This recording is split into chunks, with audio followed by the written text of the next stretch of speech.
Olá amigos, cá estou eu com mais um vídeo para vocês.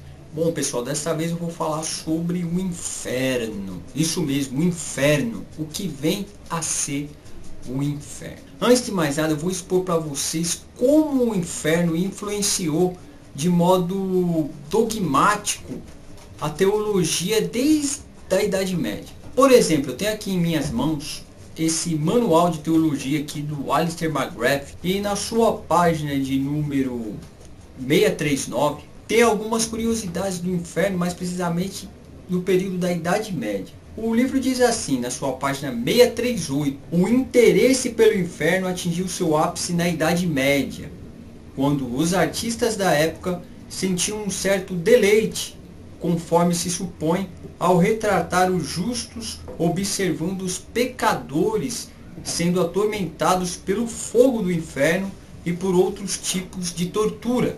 O retrato mais impressionante da visão medieval do inferno é feito por Dante, no primeiro dos 3 livros que compõem a Divina Comédia. Dante retrata o inferno como 9 círculos existentes no centro da Terra. Então nós já vemos aí que Dante foi um dos precursores, a trazer essa ideia de que o inferno fica no centro do planeta Terra. Então essa coisa aí vem desde lá da Idade Média mesmo. No portão do inferno, Dante nota a presença de uma inscrição: abandonem a esperança, todos aqueles que aqui entram. O primeiro círculo do inferno é habitado por aqueles que morreram sem ser batizados, bem como pelos pagãos virtuosos. Esse círculo corresponde à ideia do limbo. O segundo círculo é habitado por aqueles que se tornaram escravos da luxúria. O terceiro pelos glutões. O quarto pelos avarentos. E o quinto por aqueles que são dominados pela ira. O sexto círculo é habitado pelos hereges. O sétimo pelas pessoas violentas. O oitavo pelos desonestos, inclusive diversos papas estão no inferno, segundo Dante. E o nono pelos traidores. Essa visão medieval do inferno, bastante estática, gozava sem dúvida alguma de imensa influência naquela época, assim como continua a ter importância até o período moderno. Podemos encontrá-la nitidamente registrada no famoso sermão de Jonathan Edwards, pregado em 8 de julho de 1741, intitulado Os Pecadores nas Mãos de um Deus Irado. Essa pregação aqui de Jonathan Edwards, ela é muito conhecida, pessoal. Tem várias coisas que falam sobre o que teria acontecido nesse dia em que Jonathan Edwards fez essa pregação. Alguns dizem que tem pessoas que saíram correndo de tanto temor, de tanto medo, outras chegaram até a desmaiar. Eu já vi essa pregação no próprio YouTube e eu vou deixar linkado na descrição deste vídeo. Muitos pastores foram influenciados por essa visão do inferno lá dos tempos medievais, assim como eu li alguns relatos agora de Dante.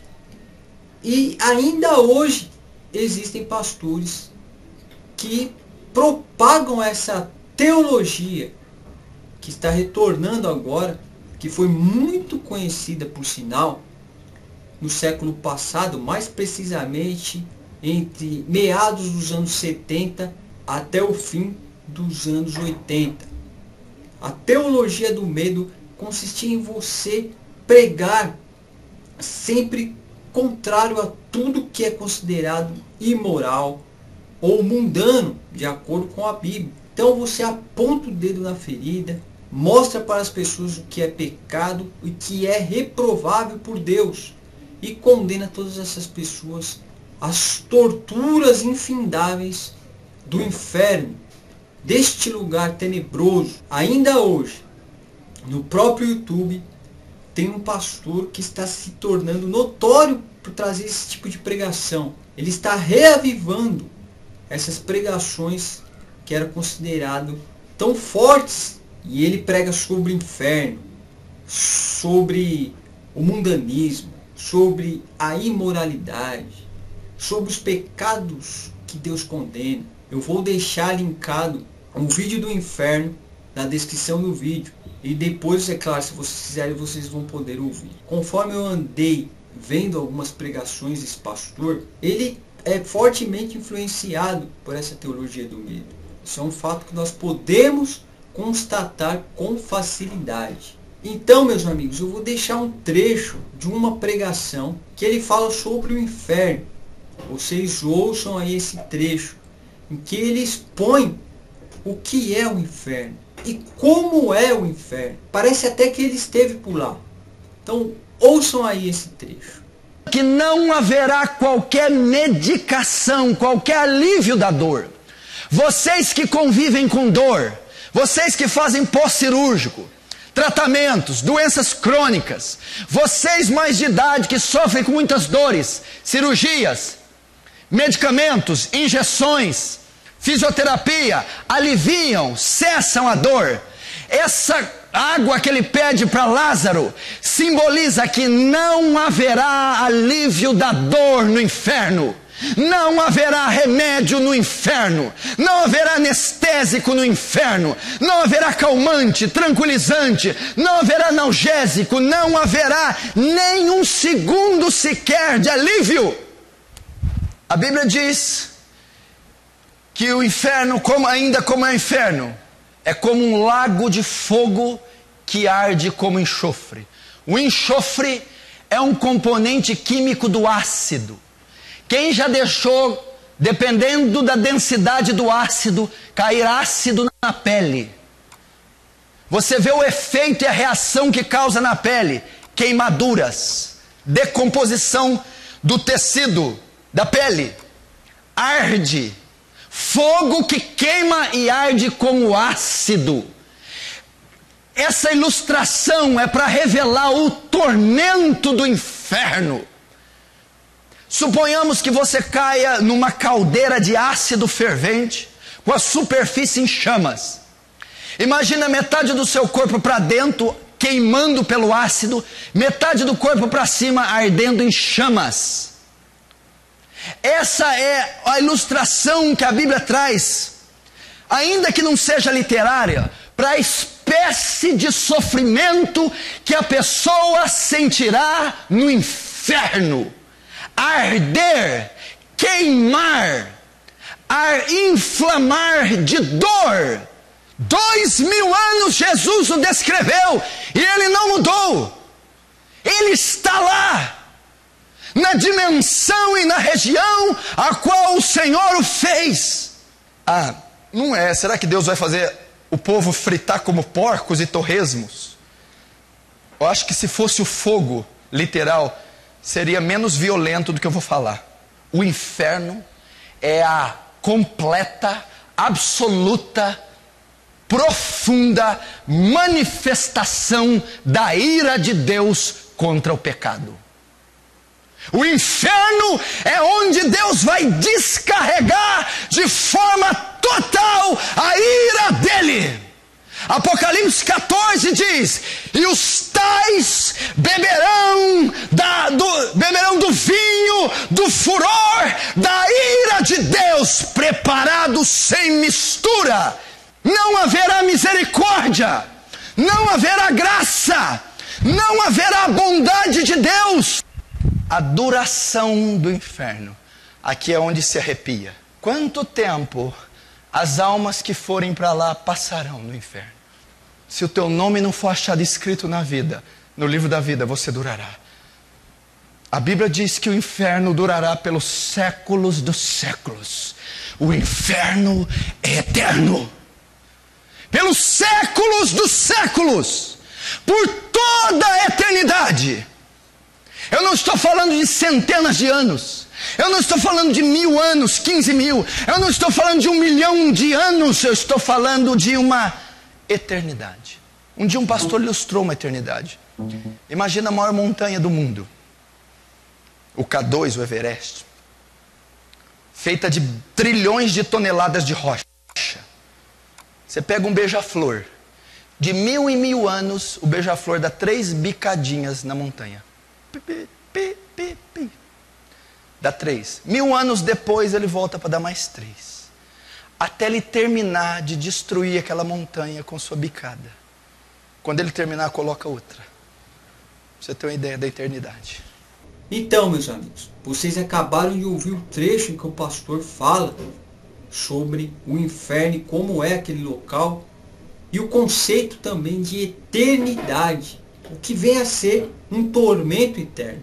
E a descrição que ele fez ali do beija-flor é realmente tenebrosa, não é verdade? Agora eu vou deixar mais um trechinho para vocês, em que ele fala quais são as pessoas que vão para o inferno. Quem são essas pessoas? Inclusive ele tem até a ousadia, eu diria, de julgar quem é que vai para lá. Ele cita alguns personagens da história. Então fiquem com mais esse trechinho aí. Presta atenção. Apocalipse 20 fala do julgamento final. Esse dia está prestes a chegar. Esse julgamento aqui, trono branco, não é para salvar. Quem fazer parte desse julgamento não será salvo.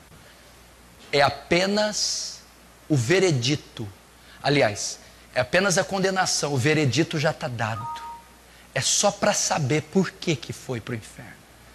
A Bíblia diz que ressuscitarão mortos, grandes e ricos, grandes e pequenos, pobres e ricos.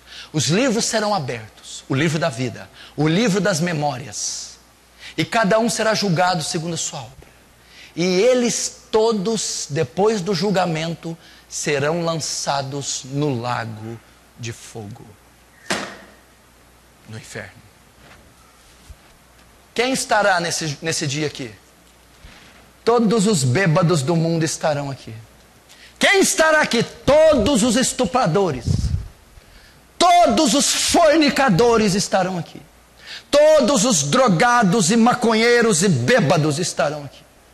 Todos os adúlteros, feiticeiros, devassos, sodomitas estarão aqui. Todos os mentirosos que amam e praticam a mentira estarão nesse dia de pé diante do grande juiz, o juiz de toda a terra. Você não vai ver um Jesus manso, meigo e terno. Você verá um Deus encolerizado, com olhos cheios de fogo, e ele irá condenar todos nesse julgamento. Todos. Hitler estará, Stalin estará, Lenin, Mao Tse-tung estará, Confúcio estará, Ayatollah Khomeini estará lá. Estarão lá. Os papas, os cardeais da Inquisição estarão lá. Anás, Caifás estará lá. Nimrod estará lá. Jezabel, Acabe, Manassés estará lá. Sabe o que é o pior, Wellington? Sabe o que é o pior, Paulo Sérgio? Sabe o que é o pior, Robson? Vou falar isso com muito temor. Alguns aqui, que estão me assistindo e me ouvindo aqui essa noite, que estão aqui hoje, estarão lá nesse dia. Então, vocês viram, meus amigos, a ousadia que ele teve ainda de informar quem é que vai para lá. Se a própria Bíblia diz que o ser humano, as pessoas não devem julgar.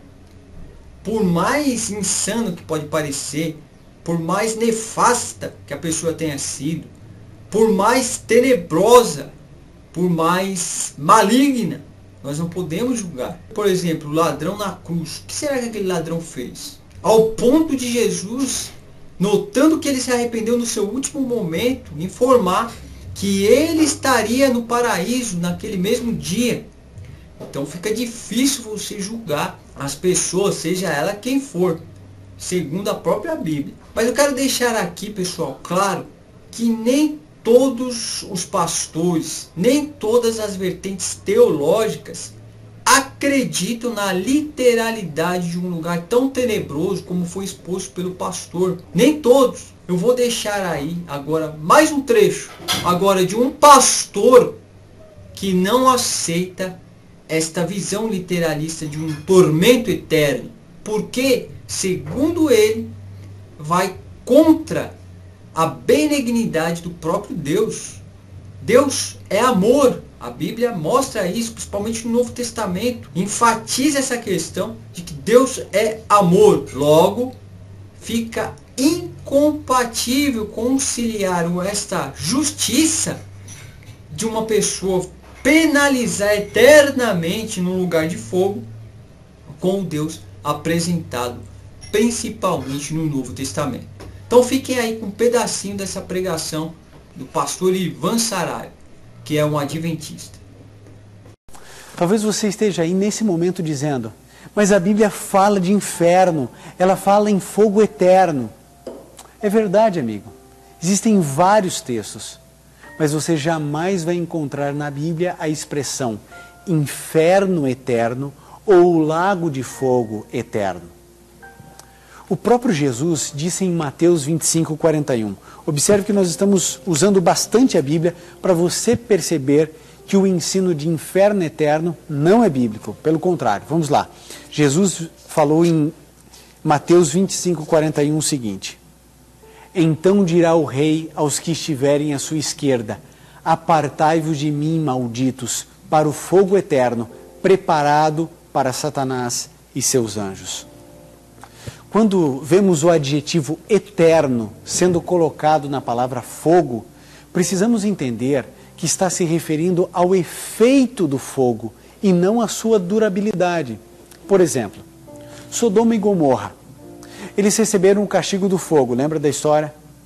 Mas estão os habitantes de Sodoma e Gomorra, nesse exato momento, sendo torturados, queimados?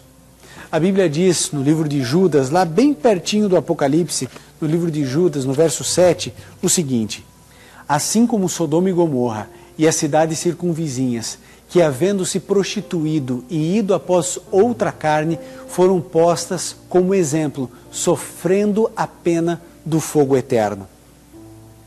A Bíblia relata que fogo e enxofre caíram do céu e consumiram os habitantes de Sodoma e Gomorra. Isso a gente encontra lá em Gênesis, no capítulo 19. Mas os habitantes dessas cidades não estão queimando hoje, mas o texto diz fogo eterno. Então a gente precisa entender, fogo eterno refere-se à consequência. Esse fogo traz consequências eternas e não a sua durabilidade. Vamos dar um exemplo. Ao pegar uma folha de papel e colocar fogo nela, ela queimará. Mas vai chegar um momento em que o fogo vai se apagar, certo? O fogo estará ativo enquanto houver matéria para ser queimada. Mas existe um limite. E quando não houver mais matéria inflamável, aí a chama vai perder a sua força e o fogo vai se apagar. Portanto, o efeito do fogo é eterno, porque aquela folha de papel nunca mais poderá ser a mesma. Ou seja, fogo eterno refere-se ao fogo com suas consequências eternas. Será que o inferno e o lago de fogo são a mesma coisa? Sim ou não? Bom, convido você para ler comigo mais uma passagem da Bíblia. Apocalipse, o último livro da Bíblia, no capítulo 20, no verso 14. Aqui a palavra do Senhor diz assim: então a morte e o inferno foram lançados para dentro do lago de fogo. Esta é a segunda morte, o lago de fogo. Você prestou atenção? O texto foi claro ao afirmar que a segunda morte é o lago de fogo. E podemos entender sem sombra de dúvidas que a expressão inferno, Hades no grego, representa a sepultura, ou seja, Deus vai acabar, aniquilar completamente com a morte e, portanto, não vai haver mais necessidade de cemitérios e sepulturas. Você se lembra de Apocalipse 21:4, que diz que não haverá mais morte, a morte também será destruída. Existem alguns países que têm pena de morte, você sabe disso: Irã, China, Coreia do Norte, Afeganistão, nos Estados Unidos, alguns estados. Mas quais as maneiras de executar uma pessoa nesses países? Bom, pode ser por fuzilamento, cadeira elétrica, injeção letal, o indivíduo pode ser decapitado, até mesmo em apedrejamento. Mas você já notou que quando a opinião pública fica sabendo de alguém que está no corredor da morte, imediatamente há um movimento dos direitos humanos, sempre apelando para a ONU para interferir nesses casos? Já percebeu isso? Será que a justiça humana é superior à justiça divina? Você sabia que mesmo na guerra é proibido a tortura de um prisioneiro? Então, viram? Pois bem, quero também aqui enfatizar que não são só os adventistas que aceitam a não literalidade do inferno. Nesse livro que eu mostrei no início, no finalzinho, se você adquirir essa obra, você vai ver que tem várias vertentes teológicas além dos adventistas que entendem que o inferno não pode ser literal. O termo eterno, como o pastor deixou aí claro, ele tem outras variações, outras formas de ser entendido de acordo com outros textos da própria Escritura. Eu quero deixar aqui também, pessoal, um alerta para vocês, principalmente vocês que fazem parte desse celeiro do evangelicalismo, né, que aceitam de prontidão esse tipo de pregação.